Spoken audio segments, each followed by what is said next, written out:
ሰላም ፍትዋት ቤተሰብ ከመይ ቀኒኹም ሰላም ክትኮኑ በዓልቲ ሙሉእ ተስፋዬ ሎማዓንቲ ድማ መሃር ዝበልክዋ ዛንታ ሒዘልኩም መፅአ እኒአኹ ናብዛ ዛንታ ከብለኩም።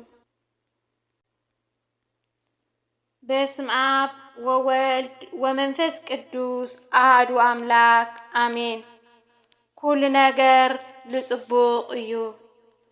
አባና ኣብ ደቂ ሰባት እግዚአብሔር ዝገብሮ ንጽቡቕና ምዃኑ ካብዛ ዛንታ ንመሃር። እዛ ዛንታ ካብዚኣ ትጅምር። ሓደ ንጉስ ምስ ሓሽከሩ ናብ ኣደን ናብ ጫካ እንዳኸዱ እንዳሃለዉ ኣብዚ ጫካ መጻዋድያ እንዳገበሩ እናሃለዉ እቲ ሓደ መጻዋድያ ኣብቲ ንጉስ በጽሐ። ካብ ኣጻብዕቱ ሓንቲ ኣጻብዕቲ ድማ ሰኣነ ዋይ ኢደይ ኢሉ ዓው ኢሉ ከማረርን ከዕዘምዝምን ጀመረ። ሙሱ ዝነበረ ሓሽከሩ ኸዓ ኦ ንጉስ ኣጆኻ ኢሉ ኢዱ ዝደመየ ኢዱ ብጨርቂ እናኣሰረ ከም ዝበሎ ኦ ንጉስ ኣይዞኻ ኩሉ ነገር ልጽቡቕ እዩ በሎ። ንጉስ ከዓ ብጣዕሚ ይሓርቕ እሞ ከመይ ኢሉ እዩ ናተይ ኢድ ምቑራጽ ንጽቡቕ ነገር እትብለኒ ኢሉ ተናዲዱ የእሱሮ።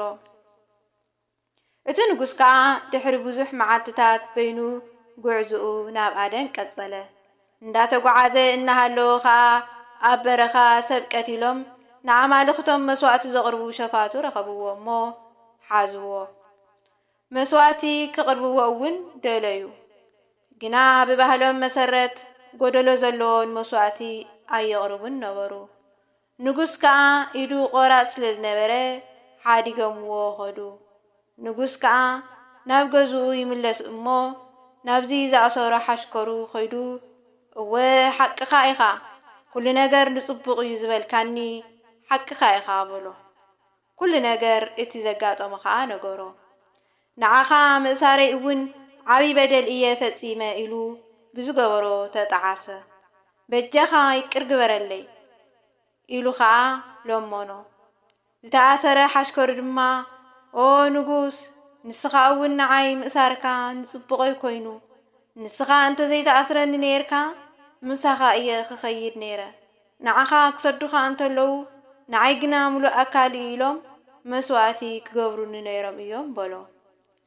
ናይ ቅዱስ ጳውሎስ ብርሃን ዓለም መልእኽቲ ናብ ሰብ ሮሜ ምዕራፍ 8 ቁጽሪ 28 ከምዚ ይብለና ነቶም ንእግዚአብሔር ዝፈትውን ከም ፍቓዱ እውን ዝተጸውዑን ኩሉ ነገራት እግዚአብሔር ንሰናይ ከም ዝገብረሎም ንፈልጥ ኢና።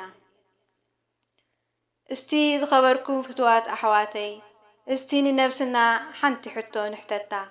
ኣብ ህይወትና ዝተገበረልና ጽቡቕ ይኹን ሕማቕ እግዚአብሔር ይመስገን ንጽቡቕ እዩ ዝበልናላ መዓልትስ ትህሉ ዶ ትኸውን?